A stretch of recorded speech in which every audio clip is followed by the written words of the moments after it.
Does counsel for the accused have any further witnesses at this time? Yes, sir. Mr. Kassab, please. Would you state what relationship you are to Captain Jeffrey MacDonald? I am his father-in-law. Did you ever hear Jeff MacDonald raise his voice to your daughter in anger? No, never at any time. I still want the same son-in-law.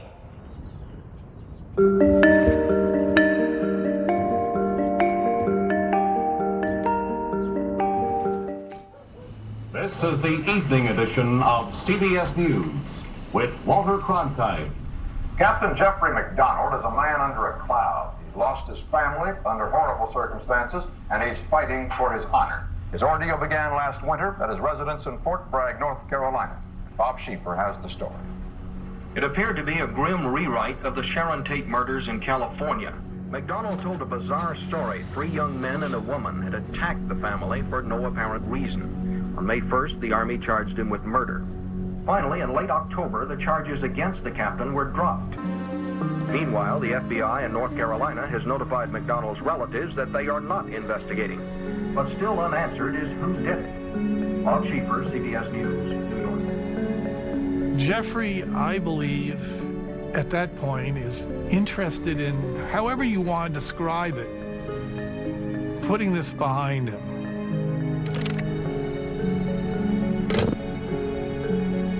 Hello? I had to collect calls for anyone for Mr. MacDonald. Will you accept it? Yes, ma'am. Hi, Freddie. Hi, Jeff. How are you? Not too bad. How's everything going?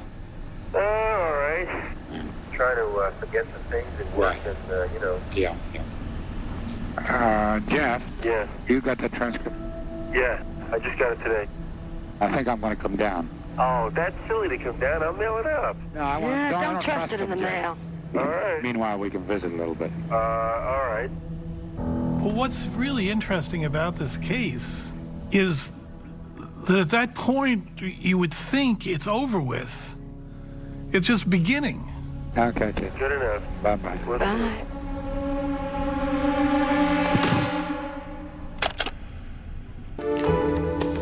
I sat with the two of them and heard them out.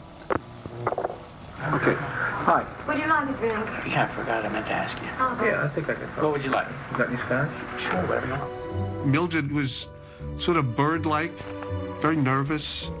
She was a sort of frail-looking person on the outside, but she was pretty steely inside. Freddie I could get along with a lot better. He was very solid. He was in the Army, you know, he grew up in Canada. He was a paratrooper and all this kind of stuff. His name, as I understand it, in Arabic means butcher. During the Article 32, were you guys down there for the entire time, or what? No, I only went down to testify. They wouldn't let us in, so there's no point in being down there.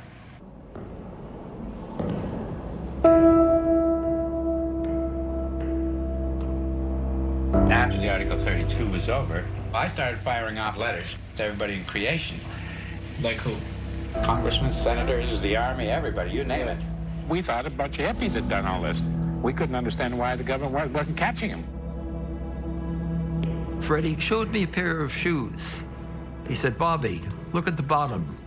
I've worn out the shoe leather on these pair of shoes, creeping through the halls of Congress, trying to garner support for what needed to be done. I accused the Army of every blunder that they made in the original investigation. And I personally delivered a copy by hand to every congressman and every senator in the country.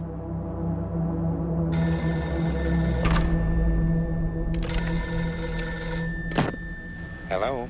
Mr. Kassab. Yes. It's Al Owensby. Hi, how are you? I'm okay. How are you? Not too bad. Before I did or didn't do anything, I wanted to find out what your thinking was. I'll never rest. Sure. Never rest. This thing has to come to some kind of a termination. Sure. If you want help, I'd be glad to give it to you. I introduced Congressman Lowenstein to Jeff, and they had that press conference. I am asking the help of Congress, and specifically Congressman Lowenstein, in the redress of some of these grievances. There's been an inexcusable ineptitude in the conduct of the investigation by the Army. Well, what was your goal, though? What did you want them to do as a result? I wanted to get a reinvestigation of the murders because the case had been shelved. There was not a doubt in the world about that. I think that we will have a reopening of the investigation into the murders of my wife and 2 children. Thank you.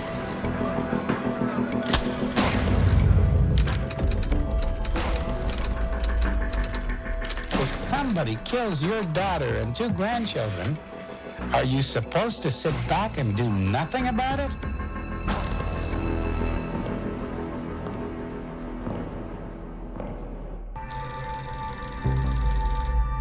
We decided we had to get Freddie and Mildred Kassab on our side. They're the ones that wrote to Congress and said the Army screwed up this crime scene. We needed the Kassabs to shut up. Just calm down, let us do the investigation. We'll find out who did it. Hello? This is Kassab. Yeah. This is Pete. Why was Freddie recording all his calls? He was suspicious. Until Freddie became completely sure who was on whose side, he didn't trust them. The investigation started, and you will get answers on evidence, or if we got something that identifies somebody as the murderer, we're going to tell you. Yeah. I got 2 guys from the special squad running on some leads. They may want us to go back on some of these hippies.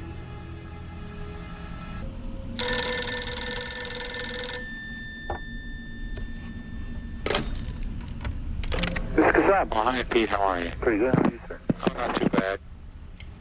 You know, when I first started, Fred, I had a totally open mind. I said, God damn it, there could have been intruders in there. Of course, you never had the right feel for it because you weren't in the house. The fact that if 4 people are in the house, we don't have the debris that we should have had. We don't have the disarray in the area of the struggle. The fact that no booze was drunk. Cameras weren't taken. The hypodermic syringes and the drugs. Now, we've got one weapon in the master bedroom, right? On the floor. Well, we can put that knife in that kitchen. But goddamn it, I'm going to tell you something, Pete. Maybe 50% of the homes have got a paring knife with a bent tip on it that somebody used either as a screwdriver or, you know, that type of thing.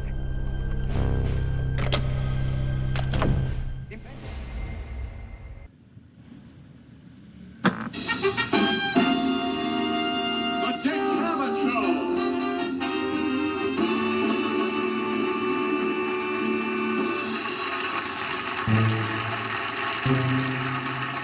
My next guest is Dr. Jeffrey MacDonald.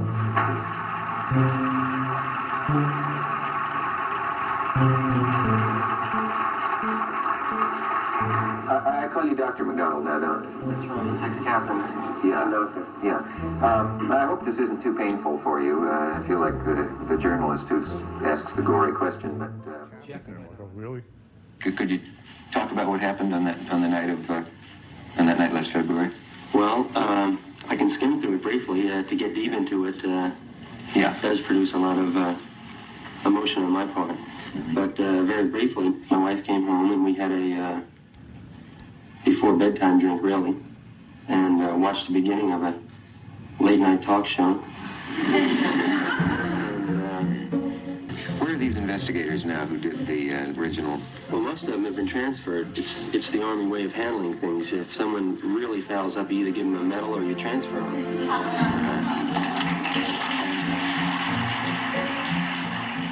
What's this done to you?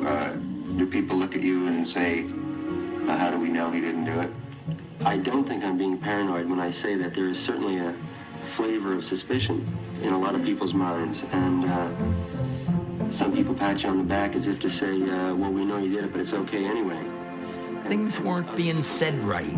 Inflections of the voice. And other people say, well, it's going to be very hard to have patients come and visit you in the future, isn't it?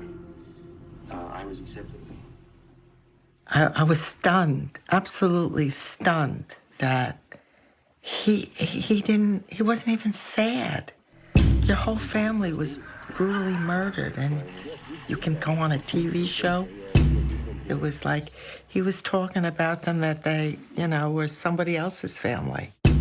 Not to mention the fact that the perpetrators of the crime are still free. Absolutely. There are at least 4 people running around who have murdered 3 people.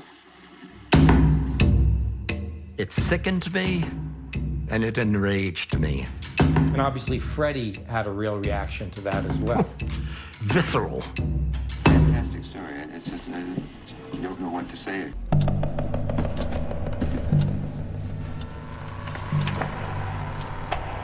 It was 2 days before Christmas. Were you reading this thing like on Christmas Day? Yeah. Every minute we've been reading that thing.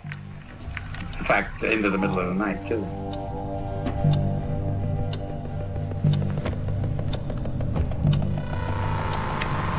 He'd read the papers at his little square table, and he sat there and he chain smoked 3 packs a day after day after day, going over and over everything. Page 38. He stopped mouth-to-mouth breathing because air was coming out of her chest. Kim had no chest wounds. And why were both children found laying on their sides if Jeff gave them mouth-to-mouth? His thought was that he was yet collecting data, that he didn't have his mind made up. It's the time of suspicion.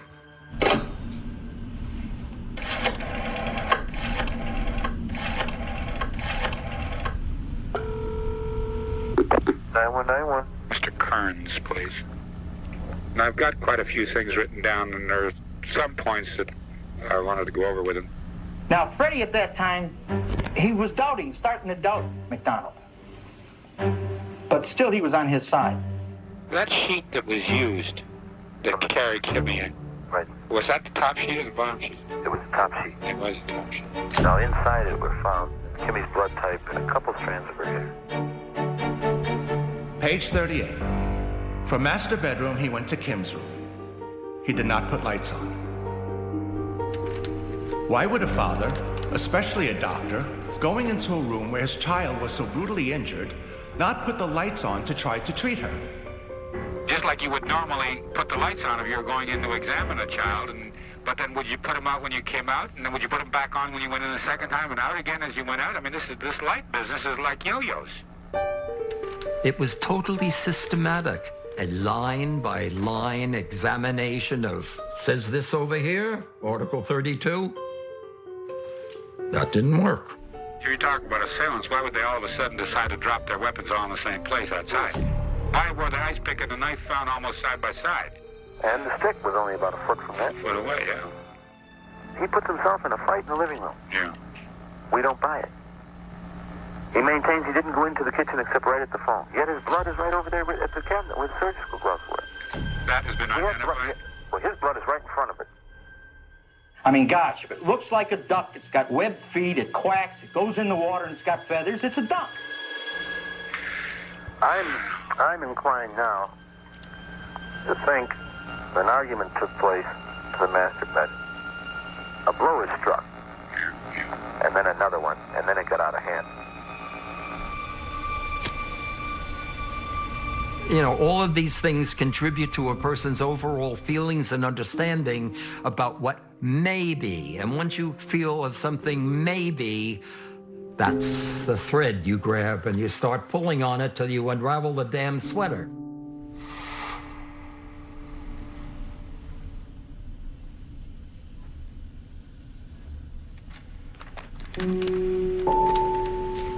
Captain MacDonald, did you have any occasions to go to Texas?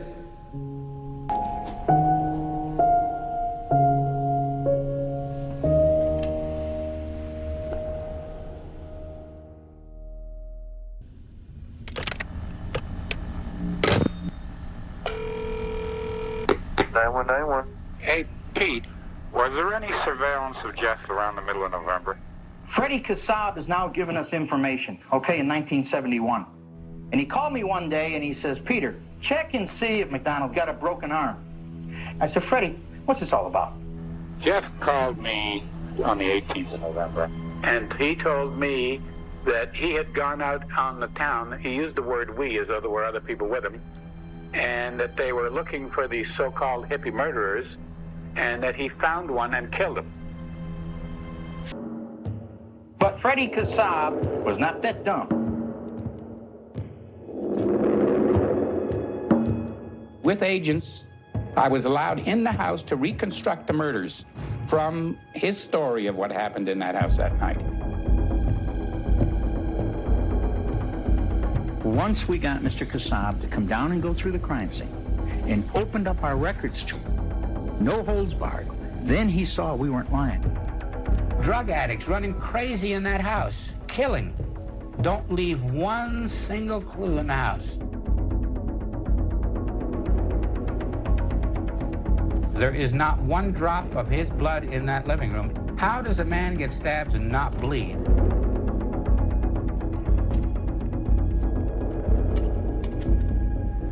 There was no fight in the living room. There could not have been a fight in the living room. Number one, he's lying. We know this. And he's full of shit. Of course he's full of shit. I know that.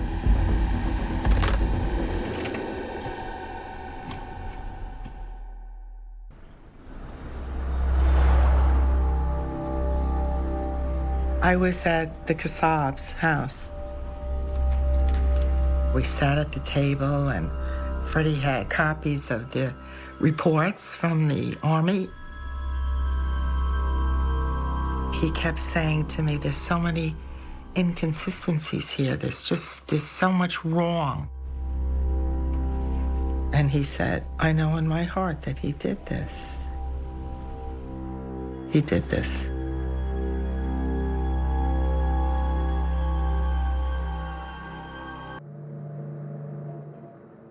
Now, there is what they call a sociopath who will let nothing in the world stand in the way of... That's a true psychopath. No, a sociopath who plans his life.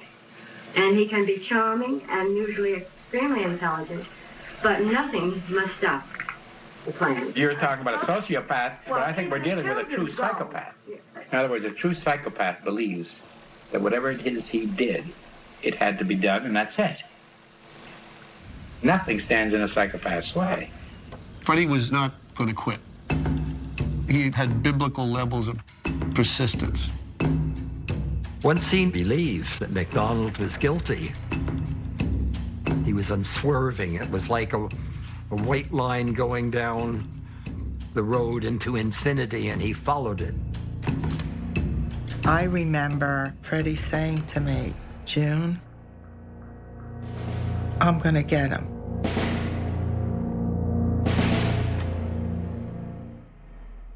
I don't believe anybody in this country would believe that a sane man would do this. And then later, convinced of Jeffrey's guilt, he went after him. He killed Colette and the children, and he should pay for it. I hate him with a passion. He's lucky I haven't gone out and killed him. He became this champion of Jeffrey's guilt.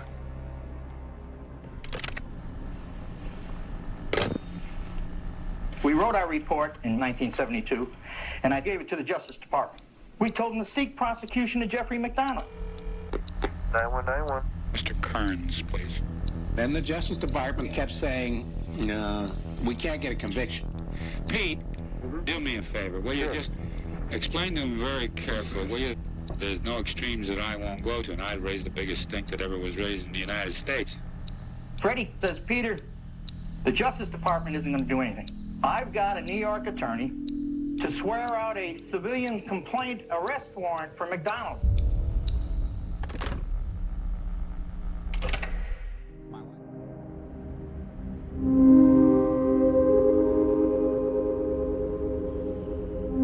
When we went back for the verdict, Jeff was wearing a bulletproof vest, which was Bernie's idea, on the theory that Freddie had said, I'm going to kill him. I mean, Freddie had said all sorts of things about that.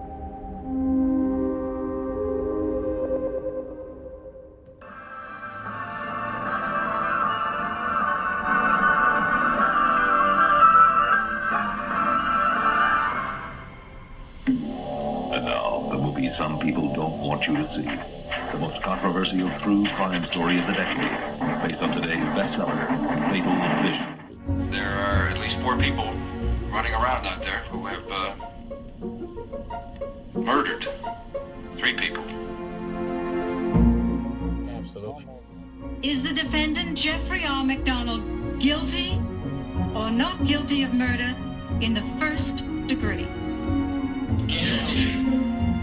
Guilty. Guilty.